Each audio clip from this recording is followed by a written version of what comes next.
That was some wombats for you there, folks. And yes, I saw Maddie vibing there on the sofa. She was going a bit crazy, you know. But that's what you should do if you're listening to the music you love. It's what you should be doing. Else, why the hell would you listen to music? Unless you're vibing and like having a good time, or like sitting there almost sobbing. What's the point? Having a nice cup of tea, listening to some. You know, you make a good cup of tea, Jamie. Oh, thank you. You do. I'm sure during one of our music breaks we can have some tea. I mean, we're running out of beer. So. This is true. I only bought 4 cans today because, well, it's just what I bought. But they were pint cans, to be fair. Yeah. But, you know. But in fairness, I am glad because I would have drunk more, and then at 6 o'clock tomorrow morning, I would have hated myself. This is true. Maddie's a trooper. She does this and still actually works. She's not the degenerate I am.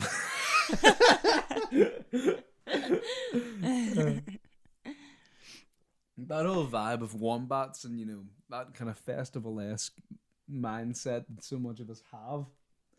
I remember the first time I was at a festival, I was actually seeing Foo Fighters. Oh, yeah. I saw them too at Reading and it was amazing. Yeah, they're a good band to see live.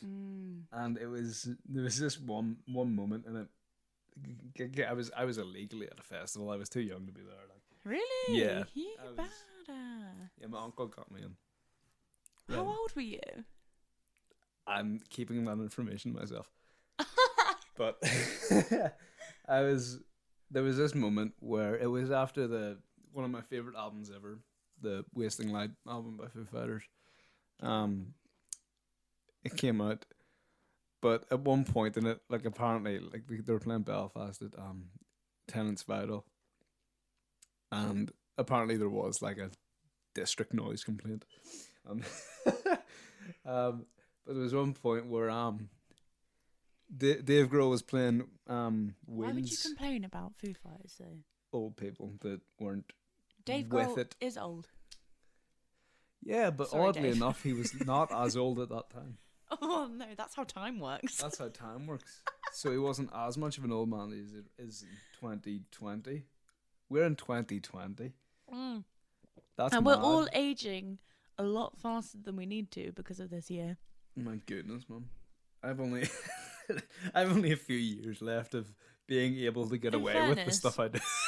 You're older than me. I am older. How old than are you? 23. Yeah, 23. I am the ripe old age of 21. Ripe age. Saying that though, you know, when it comes to age, I like to think of it as how old is a bottle of wine? I mean, it depends on the wine. It does depend on the wine. But if you got some, you know, matured red that's been sitting in a cellar for 60 years, you know, you're That gonna would be mouldy. No. Bread would be. Red. Oh, Gee, I not thought you said bread. Fucking hell. No. Red wine. Oh dear. No. You won't have started Red laughing. wine. Why? Okay, yeah. No, don't eat 60-year-old bread, people. That's a safety concern. But drink 60-year-old wine if it's, you know, still sealed. You know. Oh, that reminds me of the corkscrew fiasco we had the other day. My bloody hell. Maddie wanted to put some red wine in some spaghetti. Was it spaghetti bolognese you were making? I mean, yeah, but like we got the bottle of red so that we could put it in the food, but then I had a day at work and I came home and I was like, there's red wine. I want to drink that. Couldn't fucking open it, could I? Because we don't have a corkscrew. So this led to us looking up ways you could open some wine without a corkscrew. And I was almost putting it in a shoe and then hitting it against a wall. We almost had a lighter on it. I'm glad we didn't, because even with a corkscrew, the cork needed some fighting. It was a bad boy. And with that, we have really gone off piece. But I can bring it back. I'll tell you how I can bring it back. Go on. Evidently, drinking is a good part of a lot of the music scene. I thought you were going to say my life specifically. And quite frankly, I drink a lot less than I used to. No, that's not what I was going to say. What's a great drinking song from your playlist? Oh, God. Would you put the Libertines in that playlist? Yeah. I'd also put the Libertines in that playlist, because there's been a lot of like kind of house parties in that element where the Libertines have come on, and I've been sitting there and I've been like, this is a good one to drink too. And like, yeah, I have a lot of good memories with the Libertines as well, regardless of whether that's PG or not. No, I don't mean it like that. I mean like my mum. Oh my. No, my mum got me into Libertines again. Like, oh my. Like she. I'll edit that out. Yeah, my mum got me into the Libertines. Again, listening to them in the car and having a good time. And then I remember, because my brother's also into them as well. He's into his like indie stuff. Yeah. He loves Oasis. You know, we've seen Noel Gallagher a couple of times. You know, that's all lovely.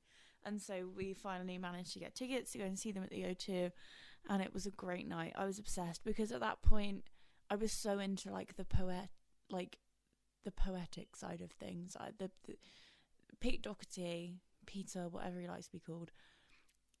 Yes, he's a bit of a wreckhead, but the words that come out of his mouth, amazing. Same goes for like Baby Shambles and stuff. But yeah, in that side of it, it's like not a drinking kind of thing, because it's like get to the nitty gritty, feel what he's trying to say, and feel like his life story, and listen to this with your mum in the car.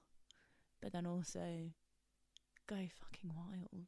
You know what I would do to be at some of those gigs where everyone was just gunning and like drinking, and I could be stood there completely sober, but my point is, it's like you feel that you feel that elation, that euphoria that comes with it. Exactly that. And like that's what means the most to me.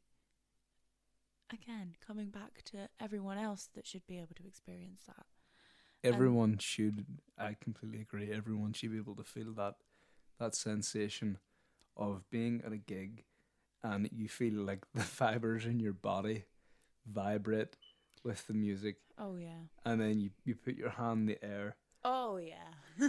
And you're singing along to that song, and the person beside you don't even know. And the odd chance it's kind of disgusting, but also kind of cool that their sweat hits you in the side of the face. Yeah. Do you remember? I mean, no, you won't remember because you weren't there. But I remember being at. I was at a festival with Mum again. Love you, Mum. In Liverpool to see. Shout out Maddie's mum. We were watching Kings of Leon, and this guy next to me was like fully having a massive argument with like maybe his fiance or wife. I don't know. Like, oh, why are you even here? Like, blah, blah, blah. Like, he was literally enjoying himself. Leave him be, you know? And I was stood at the barrier with my walking stick, like, pointing in the air, because I was struggling a bit that day. And I had my walking stick, like, poking out, just having a good time. And this guy, in all, like, he was just so nice about it. It wasn't like, ooh, get off me, you're a stranger, don't touch me. It was like, he put his arm around me, looked me in the eye, and just sang at me. And I sang with him. And it was the best thing in the world. Because not only am I getting respect for being at a gig and trying my bloody hardest to stand on two of my feet. Yeah. Well, the only 2 feet I have, but you know what I mean. But also, we're enjoying ourselves, and this is so innocent. This is great. This is just someone enjoying the moment. This is sharing a moment with someone else. Everyone should have that. Yep.